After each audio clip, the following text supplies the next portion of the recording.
Namaste everyone. Let's start. Yes. Namaste everyone. Let's start our today's session by Onkar chanting and Patanjali prayer. Sit tall and strong. Keep your hands on your thighs, palms facing upward, and keep your eyes closed. Take one full inhalation and one full exhalation. After one inhale, we'll start Onkar 3 times.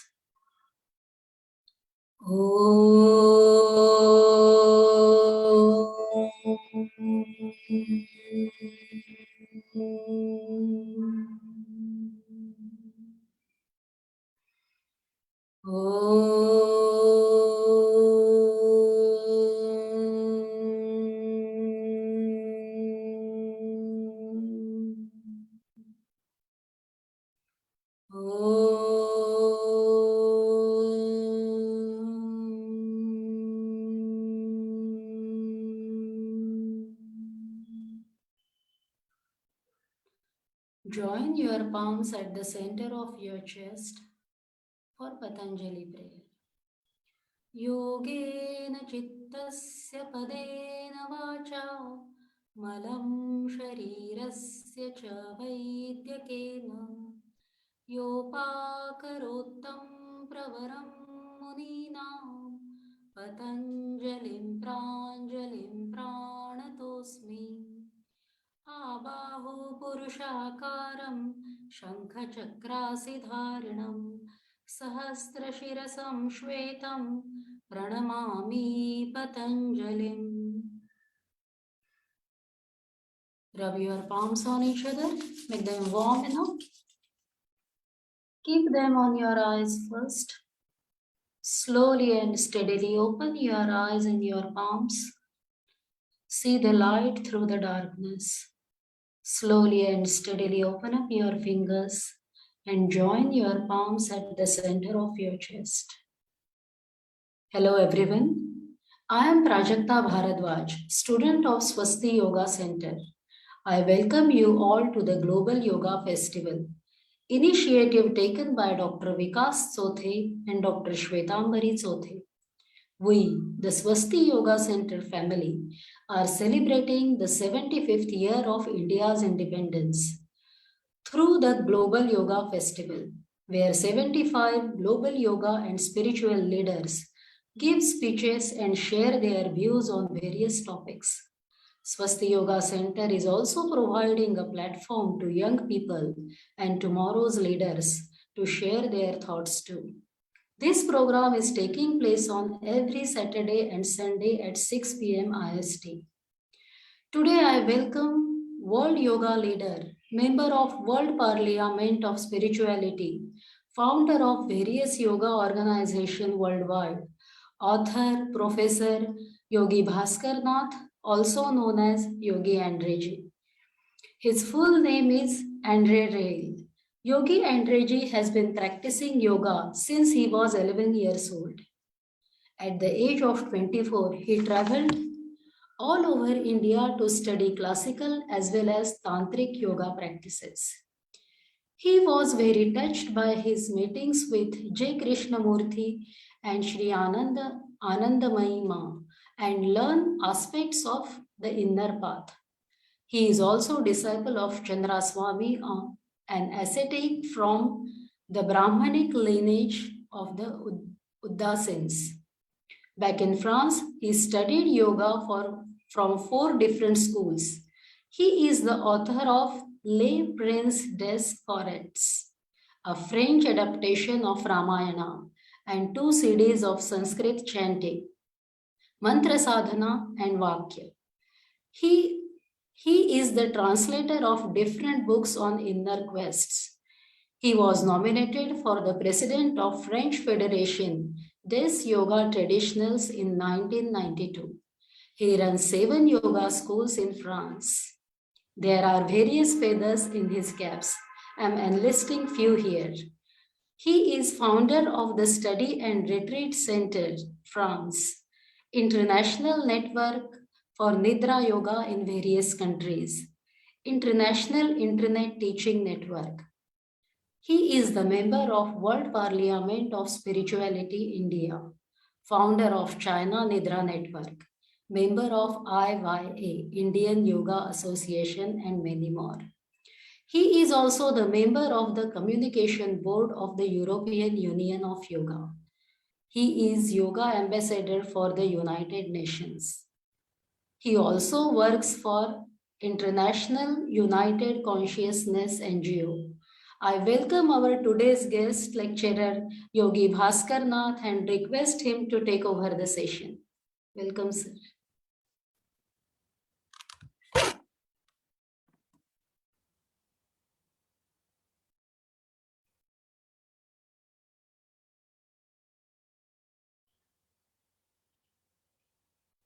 Yogi Andre ji.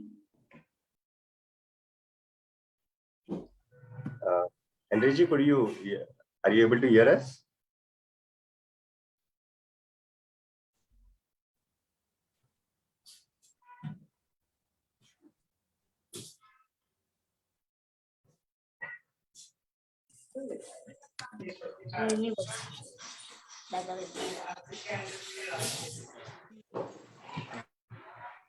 Andre ji, can you hear us?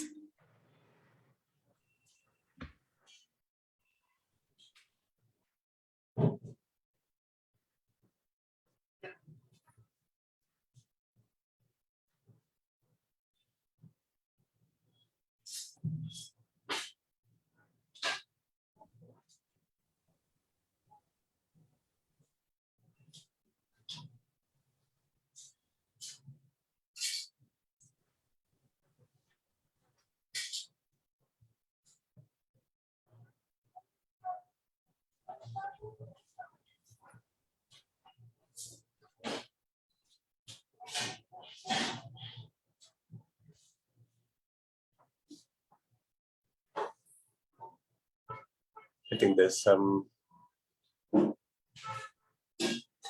There might be some problem from his side.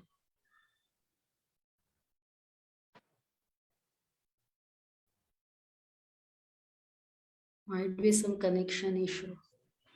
We will try to connect with him till then. Okay.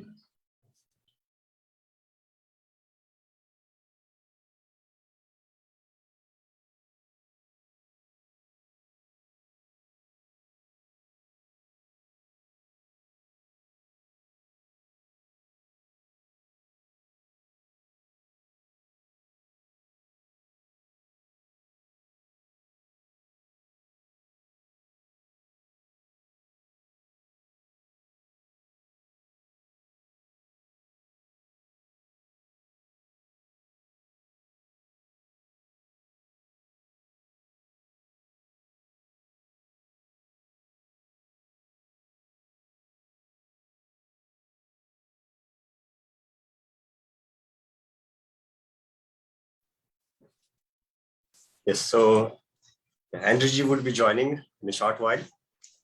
Till then, we can ask Prajakta ji to read out his detailed biopic, because what we were thinking is we have some time constraint, and so we couldn't highlight most of his achievement, but really it's very inspiring to know about him. So yes, Prajakta Yes, sir, ji. I will love to go ahead again one more time. His full name is Andre Riehl. Yogi Andre ji has been practicing yoga since he was 11 years old. At the age of 24, he traveled all over the India to study the classical as well as tantric yoga practices. He was very touched by his meetings with J. Krishnamurti and Sri Anandamayi Ma and learned aspects of the inner path. He is also a disciple of Chandra Swami, an ascetic from the Brahmanic lineage of the Udasins. Back in France, he studied yoga from 4 different schools. He is the author of Les Princes des Forêts, a French adaptation of the Ramayana, and 2 CDs of Sanskrit chanting, Mantra Sadhana and Vakya. He is the translator of different books on inner quests. He was nominated for president of the French Federation des Yoga International in 1992. He runs 7 yoga schools in France. There are various feathers in his cap. I'm enlisting here few of them. He is the founder of the Study and Retreat Center, Sompas, France, international network for Nidra Yoga in various countries, including India, China, and France and Italy. International Internet Teaching Network. He was the founder of International Internet Teaching Network. He is the member of World Parliament of Spirituality India.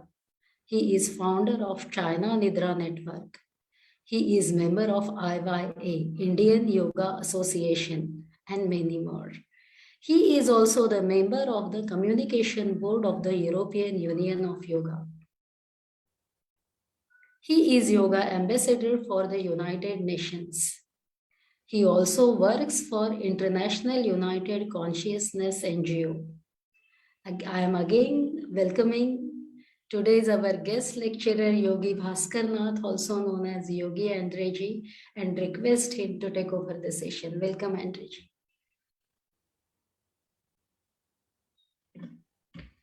So till then, we will have the chanting of Om for 5 times, and then we will continue with the session. Yes. Make yourself comfortable, everyone, with your spine erect, eyes closed. Focus on your breaths. Slow inhale and exhale. Inhale and exhale. Feel the calmness within. Inner peace. Deep inhalation. Then chanting of Om.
Hello, hello. Rub our palms on your eyes, slowly opening your eyes, and we will have the darshan of our great Guru. Namaste, and welcome, Andrew. Hari Om, Hari Om. Blessing. Yes. Thank you. Welcome, Yogi Andre Ji. I'm sorry I'm a little late. Thank you. No problem, sir. Start. Okay.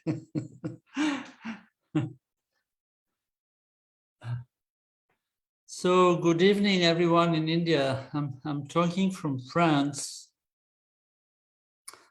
And it is now just the beginning of the afternoon. And I'm a little late. We had an international meeting which would take, that took a little more time. And the topic is about the ethical practices for a holy living. And sorry, I have a technical problem here. Just a second.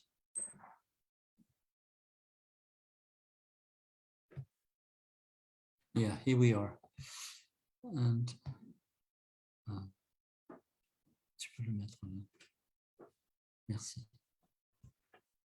So thank you for inviting me for this whole big program going on. Hi, Noga. I'm very happy to see you. Noga is a friend of mine and she's connected from Buenos Aires in Argentina. Oh, very happy. Me too, Andre. We traveled together a few years ago, going to my guru and little few places in India. So, topic of this lecture is once again the ethical practices, we called it, for a holy life in our today international, worldly, contemporary life. And this is a very, for me, it's a big question. And we had built a whole program on this topic about at the beginning of the pandemic, which lasted almost 1 year online. So all of you, I suppose, have heard about what Patanjali called yamas and niyamas. I suppose these are new things for you. These are not new things for you. And passe par le bureau, s'il te plaît. And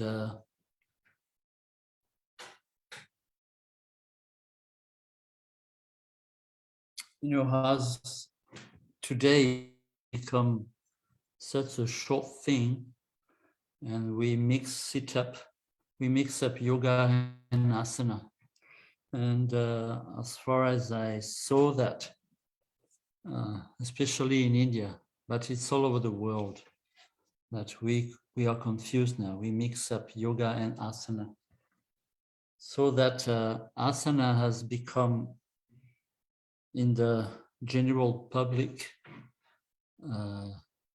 yoga has become in the general public what I call gesticulation on plastic carpets. And unfortunately, we are slowly, on the world level, we are slowly losing the depth of yoga. So first thing is, we have to remember that if we give some value to the Yoga Sutras, it means a quiet mind. That is the state of unity, which is a translation of the word yoga, appears when the mind is quiet. I don't know why this definition of working on a quiet mind came to this big activation of the body. It's very strange. Giovanna, bonjour. There is also another student from Italy, Switzerland. So, and probably one of the reasons that this treasure of mankind is getting slowly lost is the forgetfulness of the exploration of unity. We are very at large today. We are not so much interested in unity. We are very much interested in diversity, in comparison, in getting better. And all these things are bringing conflicts in the mind, all of them.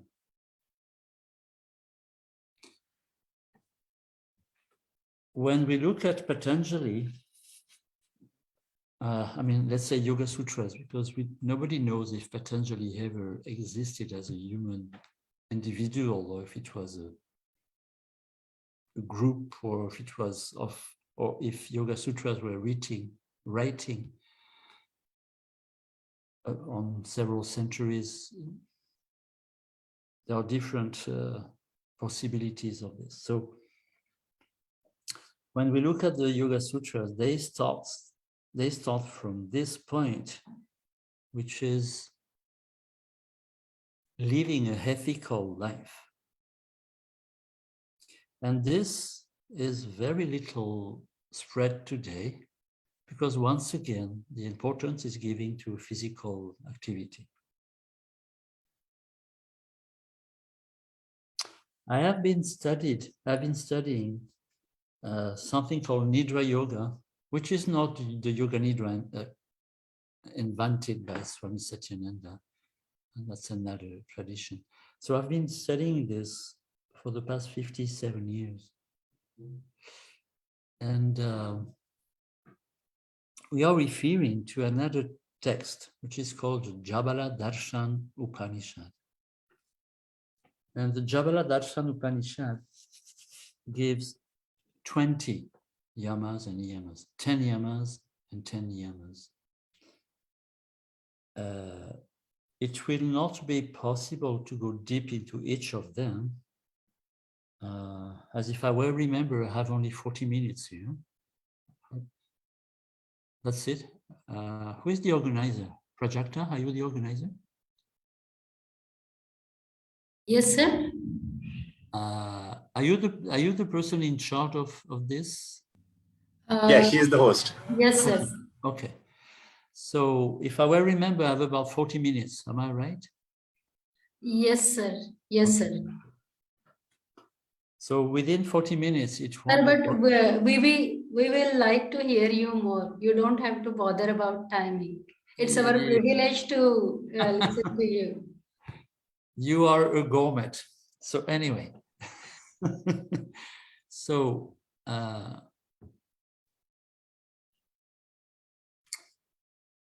it will not be possible to go in detail into all those 20 different points of yamas and niyamas according to this Jabara Darshan Upanishad. But at first, there are a few things we have to understand. I suppose most of you have heard about those words called Vasanas and Samskaras, that we could translate as memories. So there are different types of memories. There are isolated memories, and there are psychological patterns. So we can translate Vasana by isolated memory, and samskaras, it's the opposite. Samskaras from isolated memory and vasanas from psychological patterns. Isolated memory, so samskaras, means we remember a few things of our past, just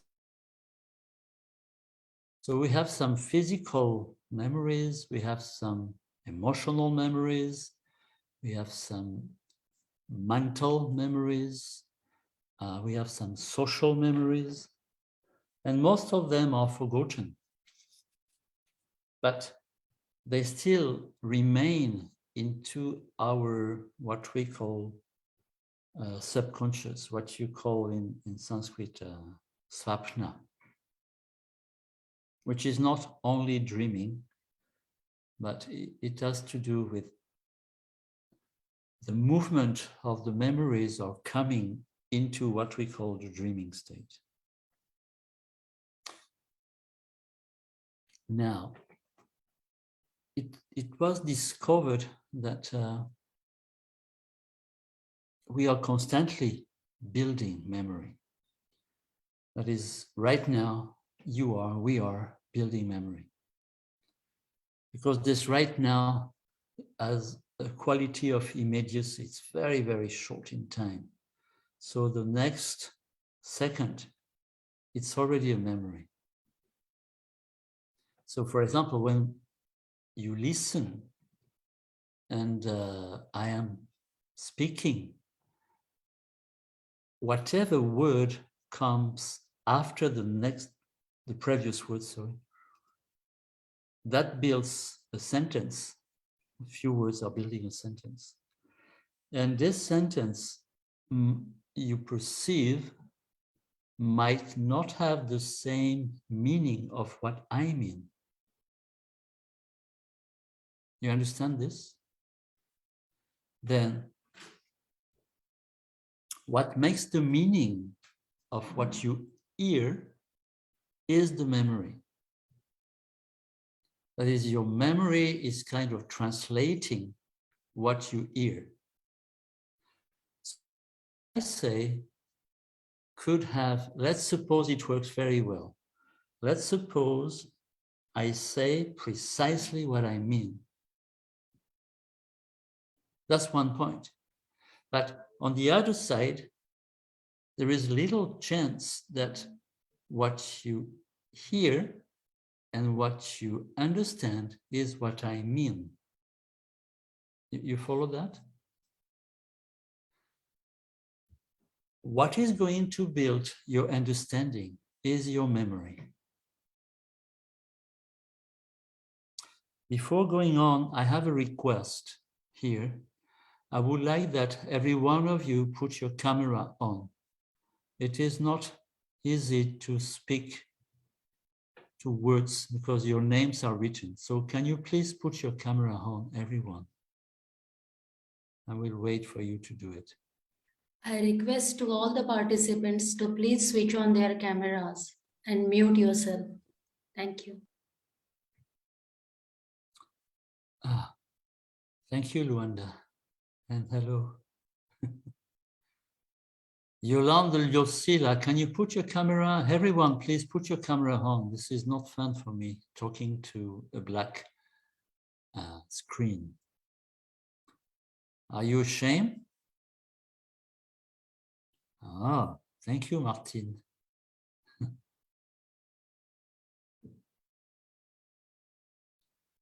So what's the trouble? Oh, Yolanda, thank you. Come on, be courageous. Show us your face. Yeah, Vijayji, Hinaji, if you're there, you can just be.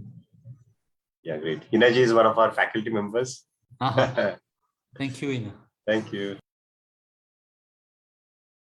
And Dr. Chote, are you there? And the thing is, she is with me. Yes. But yeah, initially she had I see. put another device. Okay. Yeah. And what about Deepali Shintre? Vaishnavi Koh? Oh, that's together. Then Bharati Hunune, Puja Bhafna. Please put your camera on. I need to see your face. And Dr. Switambari. I request to all participants one more time, please switch your camera on and keep it on and mute yourself. Oh, Deepali, you're walking down the streets. Where are you, in Mumbai? In Pune? Yeah, in Pune. Maybe today it's Sunday, so she will. People are there with the family and everyone.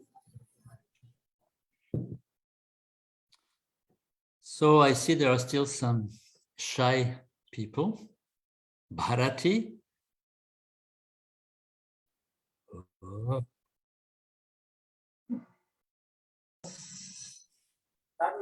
And Ujwala, can you put your phone, your camera on? Now there are a few of them. It's getting better. And please, Bharati, keep your mic off. Thank you. So now it's a little bit easier. It's much more friendly, you know, when we see people's face instead of just their name.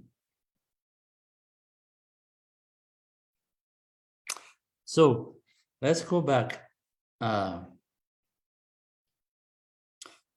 What we call samskaras are isolated memories. And some of those memories never happened physically, were just ideas. You know, as a little child, very often we built up kind of fairy tales. And those fairy tales are becoming a part of our memory, but they never happened physically. And imagination is also a part of memory. And also when as a child or as an adult, somebody is saying something important to you, and you have the feeling that what this person says is not the truth. And this happens quite often. So you will never know if it is true or not, because you're not going to ask that person, is what you say, are you saying the truth? Or you could ask, but suppose that person say yes, and you still don't feel it. So you're going to memorize a conflict in between what you feel and what you understand. And this happens very often in childhood, in adulthood also. But childhood is very much built up with this. The mind in the childhood is very much built up with confusion and conflicts. Now, it has been discovered in psychological studies something extraordinary. If 3 times, only 3 times, somebody perceives a situation that is unclear, it builds up a pattern. Pattern is what is called Vasanas, psychological patterns. I give you an example because it goes very, very quick. Our mind are learning very quickly. So it was discovered with babies with their mother. What was discovered was that when a baby cries, so suppose a baby cries because there is something scratching his arm or his leg, and he cries. So the mother comes, and of course she doesn't know what's going on. So most of the mother, when the babies cry, they just milk him. They gave them milk, give the breast. And what was discovered, which is extraordinary, was that this happened only 3 times. In the baby's mind, it means next time I will need to be fed, I will say that something is scratching my leg. And very naturally, the baby develops a lying patterns. And you can't harm anyone. The baby asks, the mother answers the way she thinks she has to, but it builds up the patterns where there is some lying into it. You follow that? You understand? So the big discovery was that if this happened 3 times, especially with little infant, the pattern is already built. And you can imagine in our life, because we all have been babies, we all have been children, we all have been teenagers, and we all trying to be adults, which more or less success, but anyway, we are. So, so physically we are, psychologically, this was the big discovery, was how is it that there is no deep maturity after so many years, not only for an individual, but as mankind? How is it that on the level of mankind, we are so immature? You know, today we have the possibility of listening to what is going on in the world, even though what the journalists are showing is just a part of it. And of course, nobody can show the whole world. And if we develop a kind of critical attention, looking and not absorbing like Coca-Cola for a teenager, but just watching clearly and thinking, it is obvious there is no maturity in mankind. It's obvious. Why do we fight? How is it that some people dying without food? And how is it that we have this tendency of taking power on others? This is such a show of immaturity.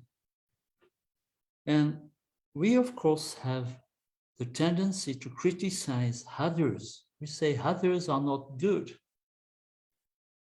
But we forget that we, each of us, is the other of 7 billion people. So how is it that there is so much immaturity? And according to inner exploration of the mind that we call yoga, and once again, I'm not talking about physical exercises. Physical exercises are called asana. So we are here talking about quietening the mind.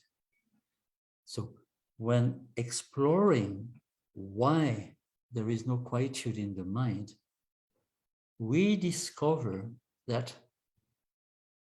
those memories have built up a particular way to answer to reality. And this answer quite often is not a good answer. It brings new difficulties afterwards. It brings new trouble, new fragmentation. And of course, the human society is the outcome of this. So all those psychological patterns plus isolated remembrances, this is what I call globally memory. And this memory, this type of memory, remember, Yoga Sutras is talking about a mind that is quiet, which means where there is no memory operating. Because whatever we think, most of the time comes from our past. And even when we build project, we build project from the knowledge we have acquired in the past. So even our future plan are kind of embedded in the past. Is that clear for you? I mean, am I clear enough for you to understand? Ah, thank you. Bumpkin said yes. Some thumbs up. Many years ago in India, there was a kind of Coca-Cola called thumbs up. You still have it? Yes, you still have it. So, what is going on with the process of memory? How is it that we have built such a strange mind? Remember that as a human species, we are sure we are 300,000 years old, at least, what we call Homo sapiens. And from what we know today, there's been no change in people's mind for 300,000 years. So it's a very old story. Of course, several, let's say 20,000 years ago, human beings they had different ideas, but the thinking process was the same. You understand this? The ideas were different. People were not thinking about building a beautiful house or buying a car or whatever. There was, the thought was about where to find food, where to find kind of shelter. And so they didn't have to pay income tax, and they didn't have to worry with so many things that we are facing today. So the ideas were different, but the thinking process was the same. And the thinking process is built on time. That is, thought is totally connected to time. In fact, time is an invention of thought. Because for the whole movement of life, the thought of time doesn't exist. Things are happening.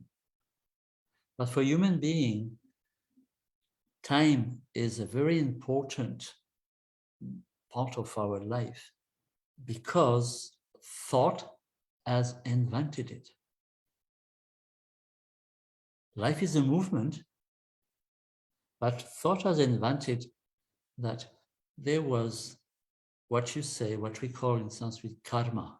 That is a relationship in between the past and the future, what we call cause and consequence.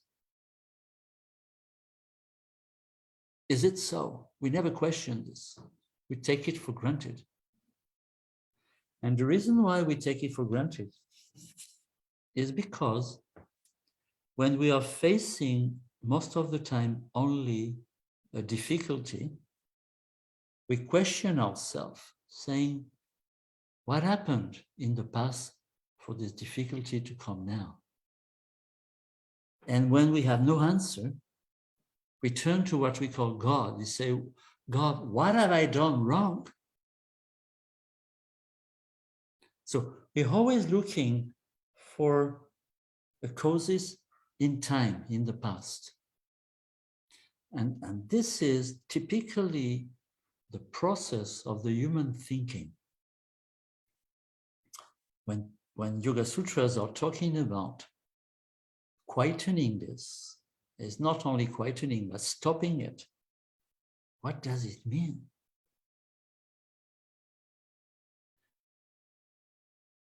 Silent mind. And what is it? So when we ask the question, what is it? We are still looking for an answer coming from the past. The big thing is, can we stay with the answer? And can we make it more and more intense? Can we make this, can we stay with the question, not with the answer? Can we stay with the question and making it more and more intense without looking for an answer? Because we know that answer will come from the past. So can we live with a very intense question and go into the energy of this intensity?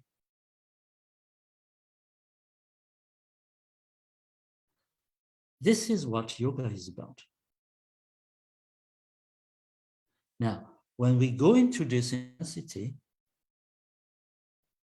there is a kind of revolution in the thinking process.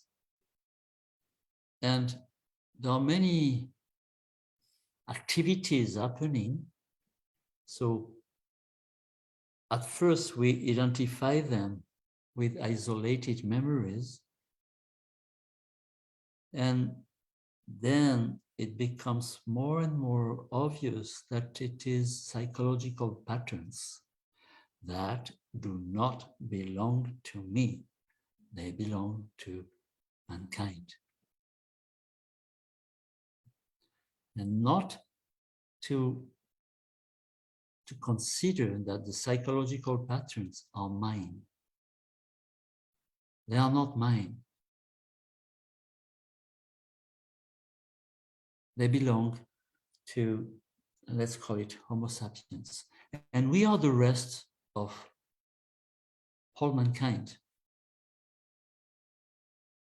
You know, biologically, today we know with DNA discoveries that biologically we are only memory. We are coming from the memory of our parents. And their memory is coming from our grandparents. The memory is coming from grandparents. And it's endless. It's whole mankind is there, biologically. So this DNA is only memory. And this is our shape. When we want to identify ourselves, we identify first through body, and second, through ideas and thinking. And here again, thinking is only memory.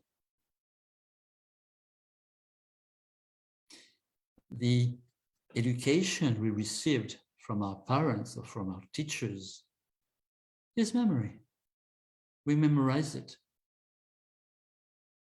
And sometimes we accepted it and we behave accordingly.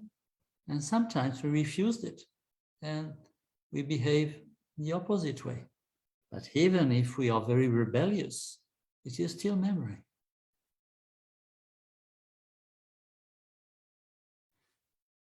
So, when staying with this question, what is it to be quiet? And questioning with intensity, we face no answer. Any answer that comes, and this is where we're going to go now, every answer that comes has to be questioned.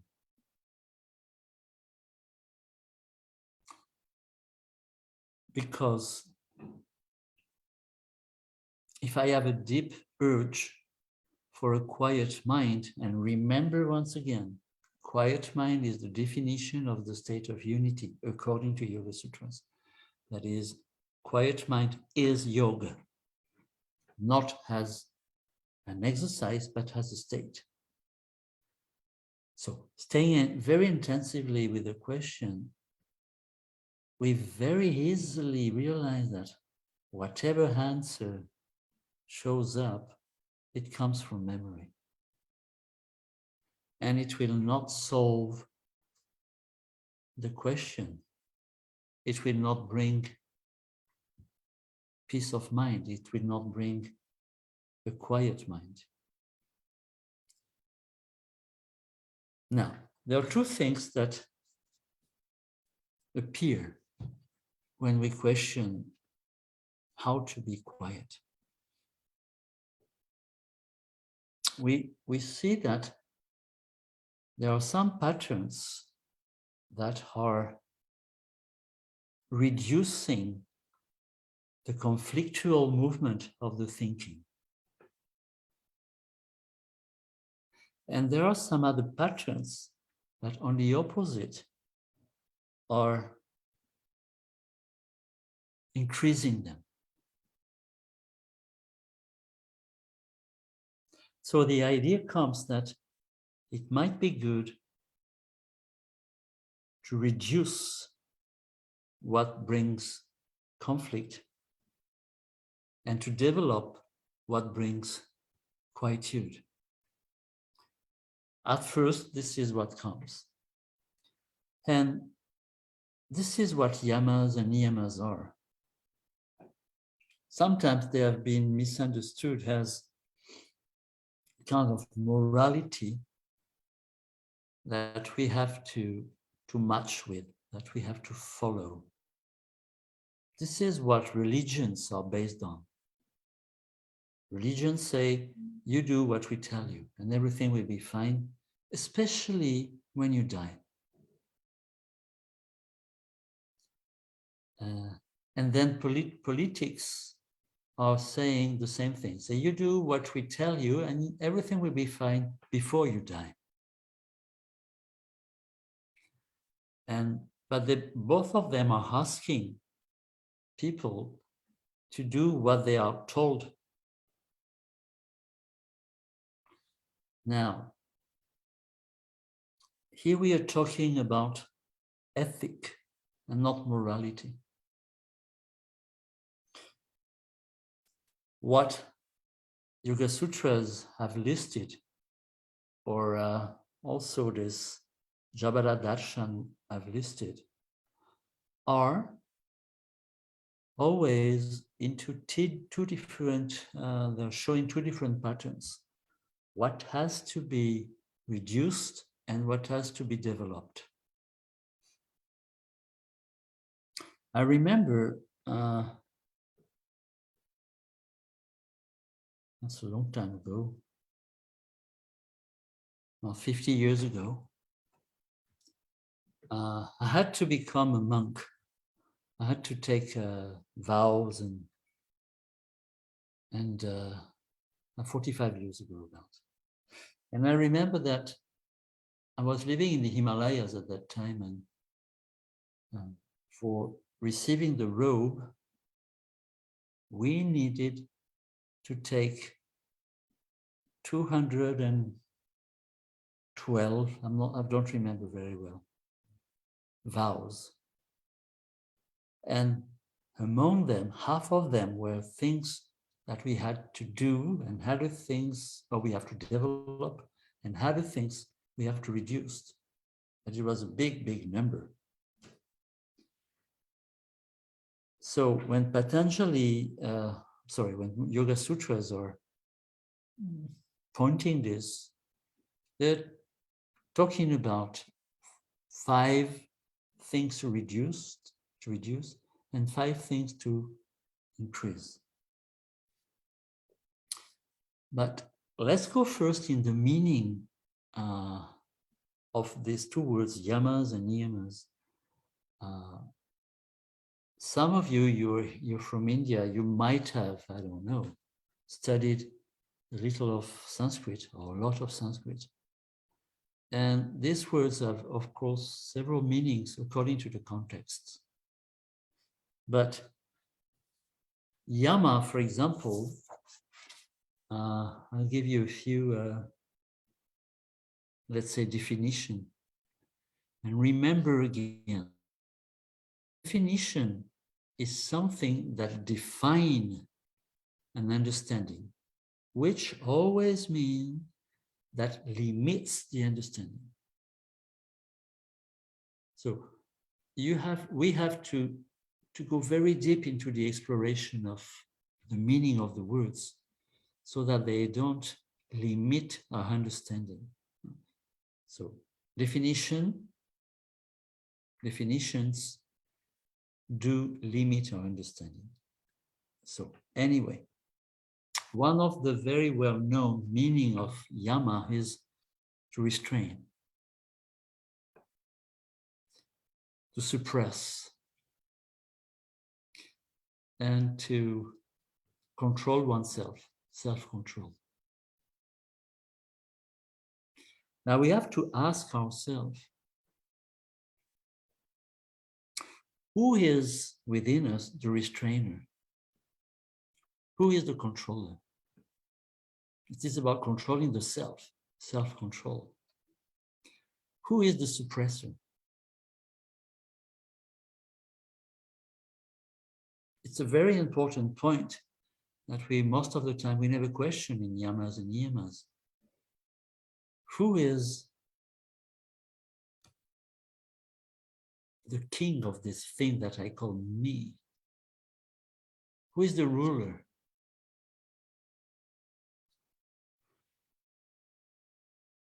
There are some other meaning of these words, and one of yama. One is utterance, to utter, to speak very slowly, so that nobody understands. Like we have all been very good in utterance in primary school. You know, what people could, but we were just whispering.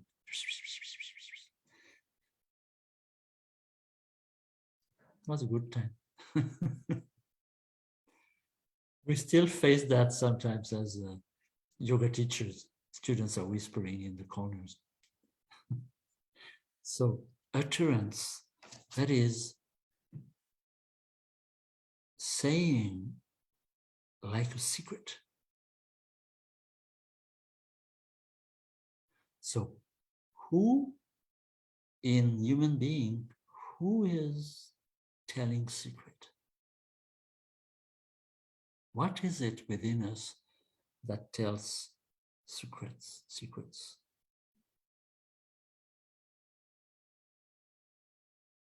Is he the same one who wants to be the controller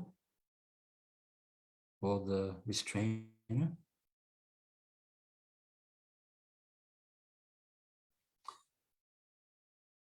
Another meaning of yama is to bridle. You understand this word? This word? To bridle, brider en français. You know, when you go on a horse, you have a bridle. So you control the horse. So this is another meaning of the word yama. Three other meanings which are very important. One of them is pair. Pair means two. So yama has to do with duality.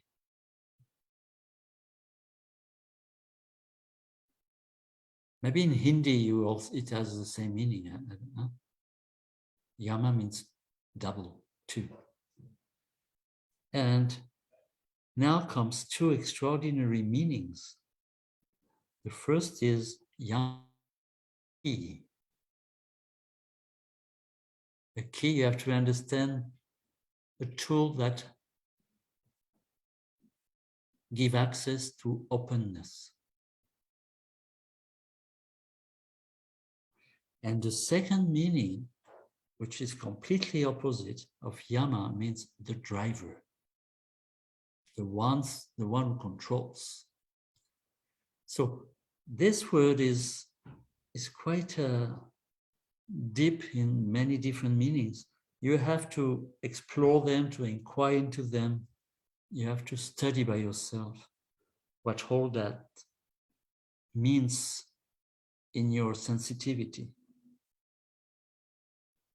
That is, a part of yama means to control, to suppress. And another part is talking about opening. But most of the time it means a controller. It means suppressor, it means a bridler, somebody, something that control. And it is thought that through controlling, we might have a chance to reduce the movement of the thinking. I don't know if you ever tried to control yourself.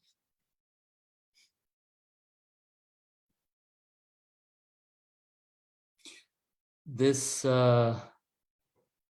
type of spiritual quest that developed a lot from the 15th, 16th century among the Nath Sampradaya that was called Hatha Yoga is about controlling.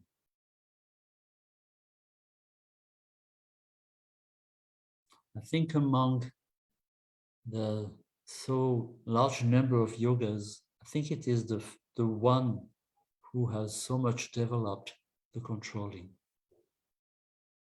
not the other type of yoga.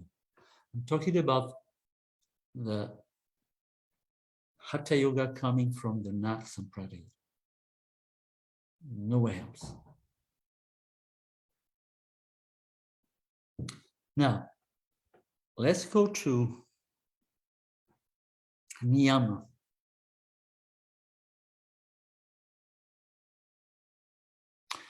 And the meaning of niyama are not much better.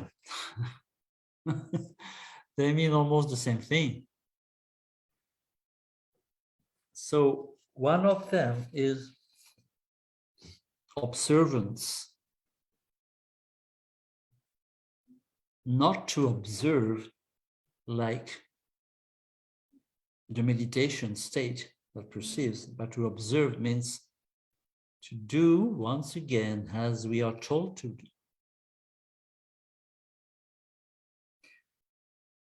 Niyama also means a rule. It also means a restriction. It means limitation. It means taming, when you want to tame a lion. It means that there is something within us that has to be the tamer. It also means an obligation, determination. That is following something that we have decided to follow almost endlessly. So we can see that both yamas and niyamas, even though some are said that they will help for quietening the mind by being developed, and some others by being reduced, it's pretty easy to see that all of them are bringing division.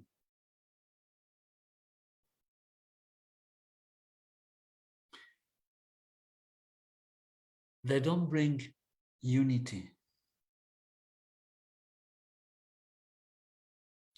So it's a very difficult topic when Yoga Sutras are, they just give the name, you might have read them, huh? They know there's not much explanation. There is some explanation, but they're so strange. You remember about the first one, which is called Ahimsa, that we have translated as non-violence. if you remember what the Yoga Sutras are saying about it, it's very strange. It says the state of non-violence is when somebody violent comes closer, he or she becomes non-violent. That's it. Which is not a big help. And when we come to Satya, for example, no, please, when we come to Satya, that we translate it as truth. So some people have translated as not lying. How will you do that? Remember the situation of the baby. How are you going to stop this pattern?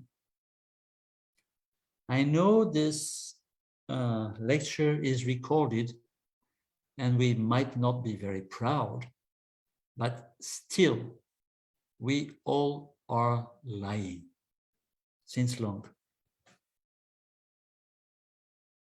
I know people don't like it, but that's reality. Now, and we could go on with the whole of it. You remember the big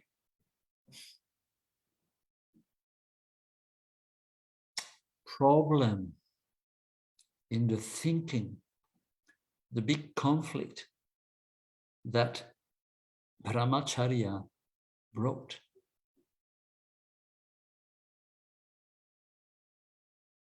You know, if you are if you take the vow of chastity in the sampradaya or any kind of religion or whatever, if you live in a monastery, it's clear. But when we go into the word brahmacharya, we all know acharya means the one who walks, the one who goes. Brahmacharya means the one who goes toward Brahma. And it has been translated as chastity. And we can question all this and don't take all those definitions for granted and trying to see how we resonate with them. Now, doing this inquiry, I'm not afraid to use big words.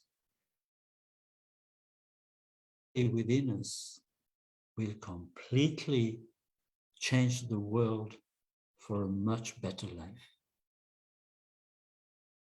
The drama of today is that there are too many answers.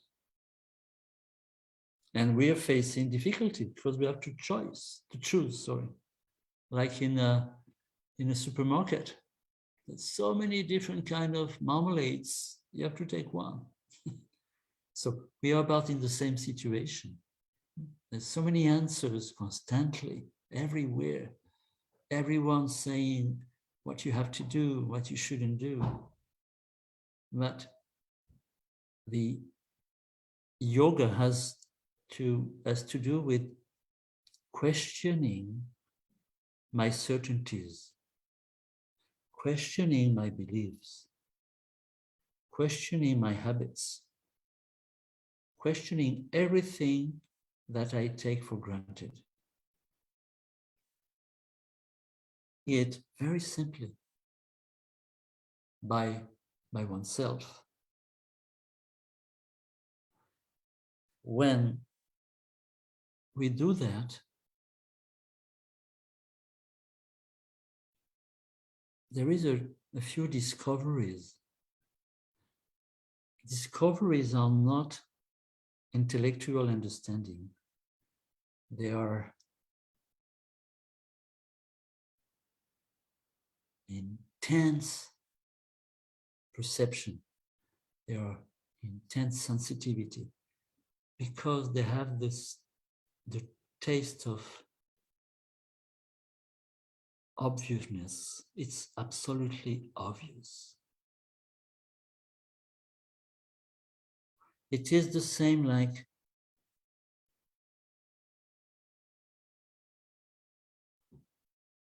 when you want to taste a curry.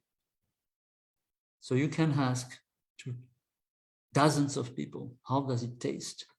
And they will all use different words for explaining you. But once you have the curry in your mouth, you have the answer.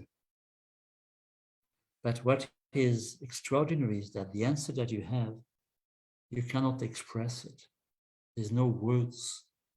And the other part of the extraordinary situation is that the question is gone. So perception is a state where questions and answers have disappeared. When this quality of perception is there, the mind is silent.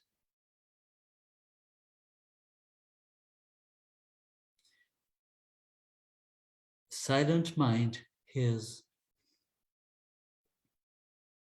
the opening of realizing the whole movement of life has unity, without conflict, without tensions, without comparison. Some texts, like the Jabaradarshan Upanishad, has given, once again, 20 yamas and niyamas, and Yoga Sutras have given only 10 of them. What we generally do is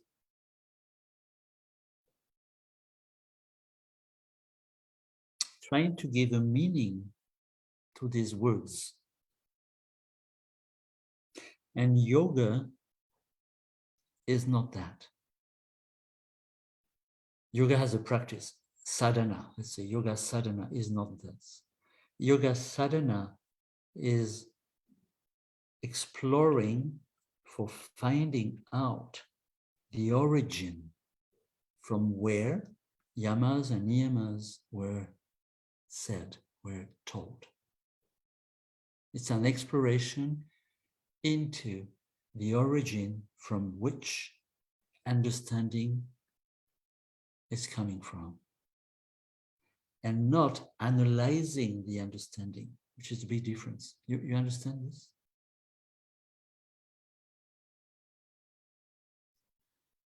That is, out of, I called it before, unity. It might be easier to understand if I say the meditative state. Out of the meditative state, few obvious things appeared. And what appeared was that the silent mind is non-violent. The silent mind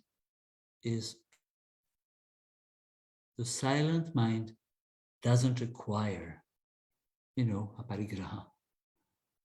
The silent mind is virgin, brahmacharya, and all the rest. The silent mind is full of shraddha, of faith, of trust. And, the silent mind is generous, dana, it gives. Silent mind is full of karuna, compassion. It doesn't take anything. It doesn't take anything. Ashteya. Silent mind is pure, sausha, not polluted. It is full of fervor. You understand fervor? Tapas. Silent mind is happy, samtosha.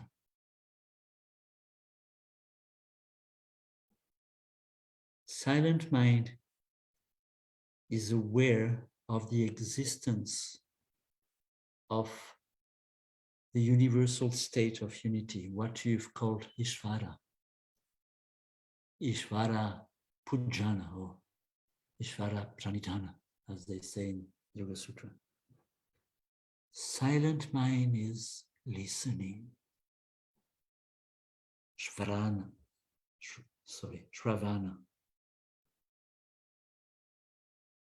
Silent mind is full of modesty. Hri, as you say. Silent mind is very clear. Mati. The silent mind is expressing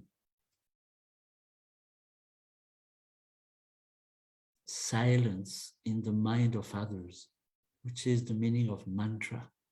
Mantra means protect the manas, protect the thinking. So when the silent mind speaks, it brings what you call japa, silence of the mantra, which means it brings silence to others. And lastly, silent mind is a state of contemplation,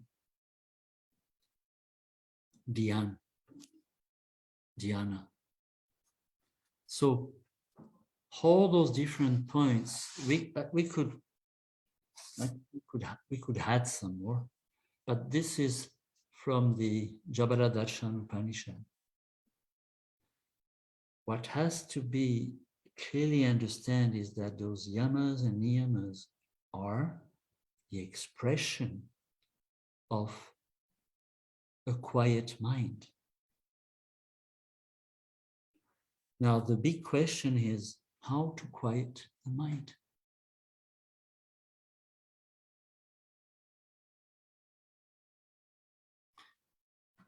Once again, there are two things that have so much importance within us and that are totally related to time. First one is the past. You all have heard about yoga saying, be here and now. Not yesterday and tomorrow.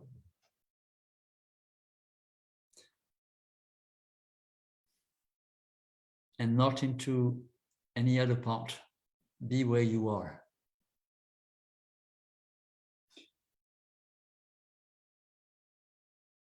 Nidra Yoga don't say be where you are.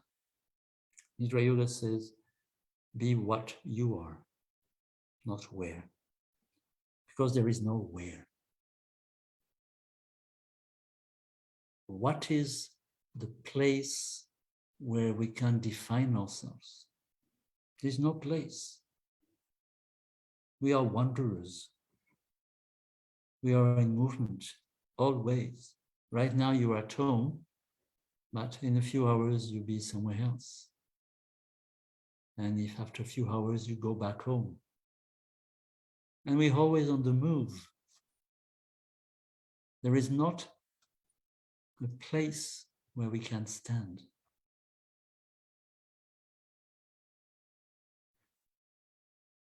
Second is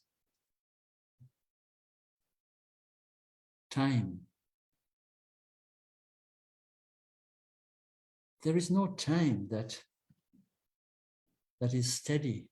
Time is a movement. And this movement is being activated into, we could say, eternity. Like here is activated into infinity.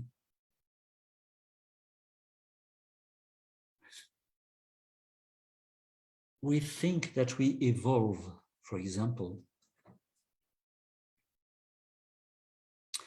The question of yoga is what we are, is this evolving? Or is it the biological structure that evolves, that changes? Or the psychological structure that evolves? Or the social positions? Those are evolving, those are changing. But here's what we are, I mean, the human nature. Is that evolving? Is that changing? Can you make the difference in between what changes and what doesn't? And can we stay with what doesn't change? Which means the ending of time. Which means the disappearance of space, as we understand it. So space, again, needs references from here to there, from Mumbai to Delhi. But what is the nature of the space in between? So places exist only in space, in infinity. Moments exist only in eternity. But the thought has brought about references points.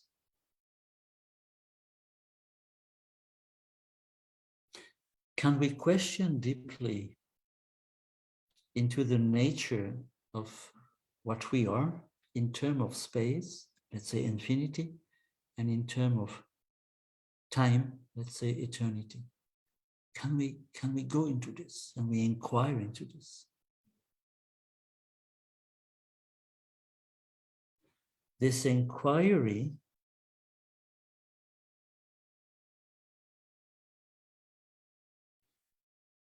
is a discovery of what is, of life as it is. And life as it is has some qualities. And these qualities have been called through the different 5 yamas and 5 niyamas in Yoga Sutras, or 10 yamas and 10 niyamas in this Upanishad. But they are the expression of reality. They are not rules to follow. The moment we follow, we bring division. We want to reach. We hope that by following something, could be an idea, could be somebody, could be a belief. We hope that by following this, we will reach a kind of heaven. But we have been doing this for millennia and millennia and millennia in whole cultures, in everywhere on this planet. And if we look at the result today, we have not been very successful. So the second way, the second point is to stop following. That is, no more referring to the past and to stop in, let's say, in the present, to stop following. When we stop referring to the past, and when we stop following, immediately, it is not a question of time, immediately we are free. It doesn't require time. You know, traditions are always saying, you need time. If we go to that integrity of the exploration, there is no time. We don't need time. Immediately there is this state of freedom that comes, what yoga called moksha.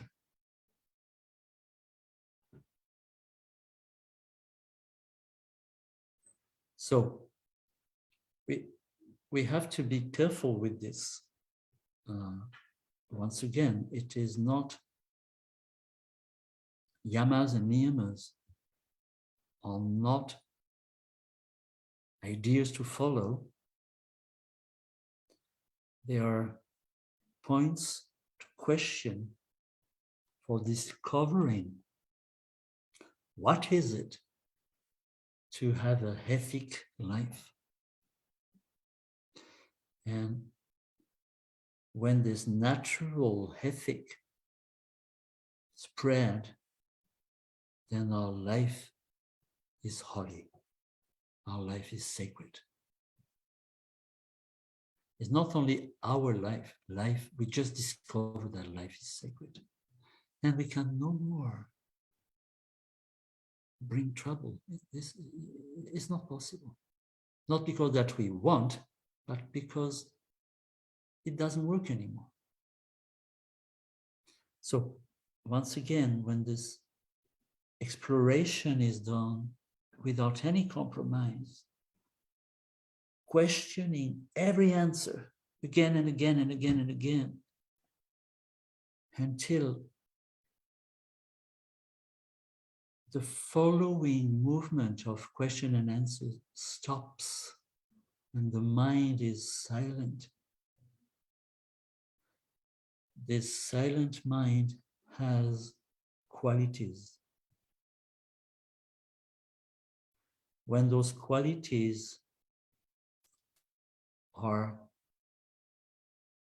actions, then life is holy, life is sacred.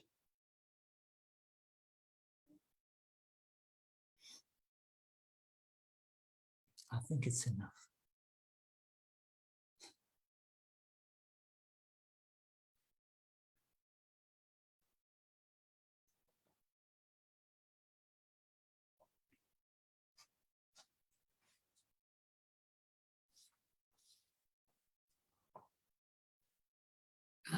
Hello friends, if you have any question, I request you to all to raise your hands or unmute yourself. First unmute yourself to give a good round of applause to yourself. Thank you so much, sir. You're clapping to your understanding.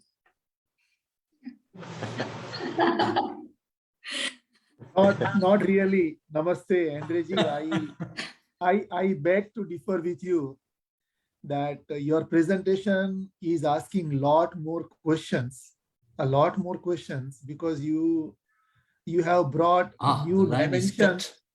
new dimensions and new perspectives to our memories of the past.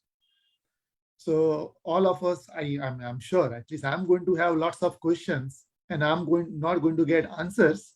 Let the answers come. I'm sorry, Bankim, but I didn't hear anything. The connection went off. So you have to start from the beginning again. Okay, no problems. What I was saying is that on your last comment, I little disagree with you, because your presentation is bringing new perspectives and new questions and new dimensions to the memories of our past.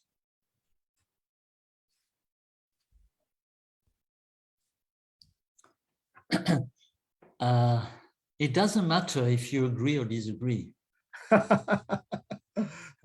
No. This is your ordinary way of operating. Yeah. This doesn't matter. What matters is that I hope we are holding quiet together. Now, the moment you agree with something, you must disagree with something else. Because the thought operates only in duality. And it is not because we all agree in the same idea that it is going to reduce the trouble in the world. It is the opposite. No, like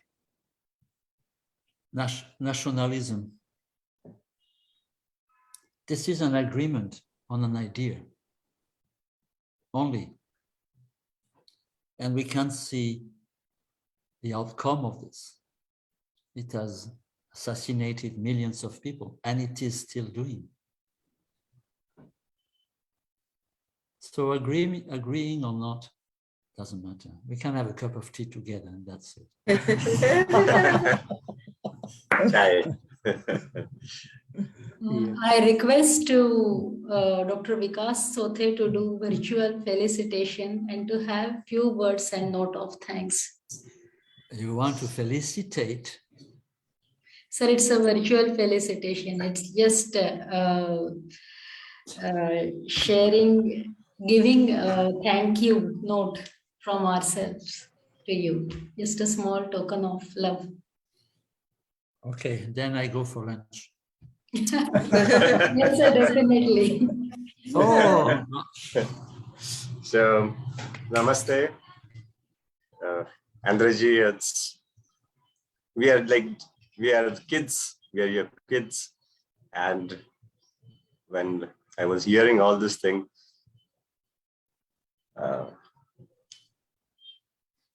I do remember how it would have been for Adi Yogi. Like maybe this would have been something like that. That's the reason he is called as Dakshinamurti, where without speaking a word, the whole knowledge was being transmitted. And that kind of divine touch was being felt over here. And maybe the way words are incomplete to express, but the ideas, the questions that you made us ask are very important, as Bankimji said, for taking us ahead, the journey of matter and time, from Nirgun, from Sagun to Nirgun, from Prakriti Purush. There would be different words in different sciences, but definitely these are very, very important. And it's the best way how a Sunday evening can be spent. Dhanyavad. let us hope we didn't betray silence. And anyway, I have to come and hug you in Pune. At that time, we will like to have more lectures from you, more information from you. I told you from the beginning, you are a gourmet.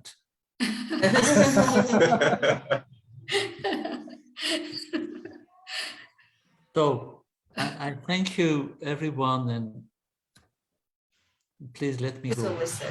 Yeah. Thank you. Thank you very much. I'm thanking all of you for joining today. I'm happy to announce that Global Yoga Festival will be continued in next week also. Saturday lecture will be given by Vaidehi Barge on yoga and physiotherapy topic. So please everyone be present there and enjoy the session. A small announcement from our side. Last week we have. I leave you. I'm going. Yes. Yes. Thank you so Thank much, you very sir. much. Thank you for your Thank Thank you. Thank you. Thank you. Yeah.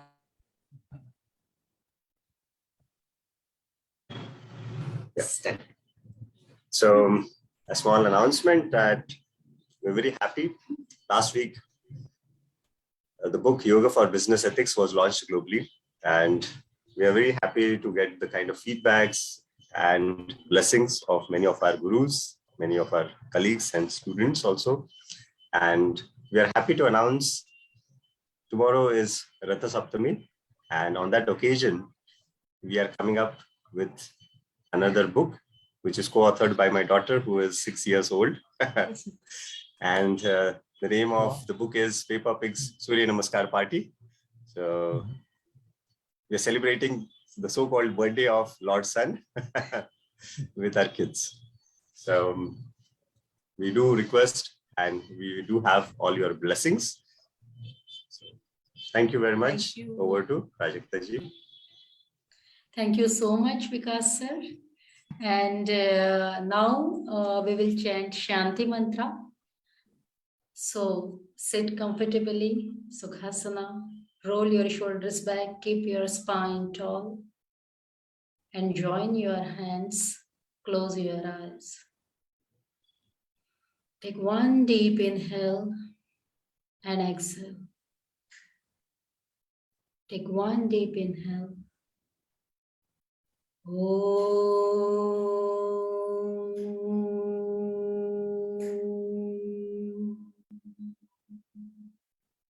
Sahana vavatu, sahanau bhunaktu, sahaviryam karvavahai, tejas vinavadhitamastu, ma vidvishavahai. Om